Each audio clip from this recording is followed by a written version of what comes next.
Thomas Soto. Un avion de transport de troupes, un l'A400M, s'est écrasé samedi à côté de Séville, faisant 4 morts. Bonjour Axel de Tarlet.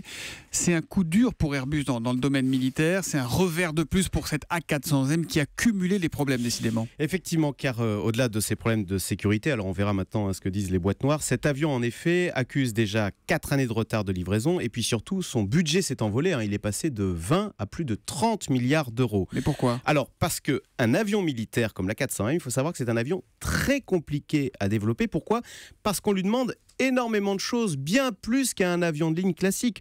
Un avion de transport militaire doit par exemple, en l'occurrence celui-ci, être capable de se poser avec 37 tonnes de matériel à bord, on parle là, puisqu'il transporte des tanks, des hélicoptères, des hommes. Il doit pouvoir se poser sans encombre sur une petite piste, en plein désert. Il doit aussi pouvoir être capable de voler à très grande vitesse, quasiment en rase-mode, donc à quelques mètres au-dessus du sol. Mais il doit aussi être capable de pouvoir larguer à très haute altitude des parachutistes, du matériel, des denrées, etc. Sans compter que chaque client a ses exigences particulières, puisque cet avion militaire a été commandé par 7 armées différentes. Donc la France, le Royaume-Uni, l'Allemagne, le Luxembourg, la Turquie, la Belgique et l'Espagne. Et puis chacun avait ses propres exigences.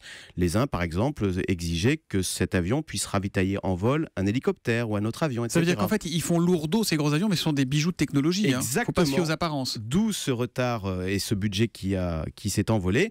Et à ce jour, seuls 12 avions ont été livrés et les clients sont très mécontents. Le patron d'Airbus a dû présenter ses excuses à l'armée britannique. Figurez-vous que l'armée allemande refuse même de payer pour la livraison de son A400M après avoir constaté 875 manquements sur son exemplaire. Bon, en attendant, la conséquence de l'accident de samedi, c'est que l'A400M va rester cloué au sol. Est-ce qu'il n'est pas temps d'arrêter les frais ? Est-ce qu'on peut se poser la question ou pas ? Alors, c'est vrai que plusieurs pays ont décidé, par mesure de précaution, de ne plus faire voler cet appareil. Donc, en l'occurrence, c'est l'armée allemande, le Royaume-Uni, la Turquie. Là, c'est le temps de comprendre ce qui s'est passé samedi. Exactement. Mais la France, elle, a décidé de continuer à utiliser l'A400M. Alors, uniquement pour les situations d'urgence. Il faut savoir que l'armée française utilise actuellement cet avion, l'A400M, en situation au Mali. Et peut-être sommes-nous moins râleurs que les autres, mais figurez-vous que l'A400M donne pleine satisfaction à l'usage à l'armée française. Jean-Yves Le Drian, le ministre de la Défense, a dit « c'est un appareil de très grande qualité ».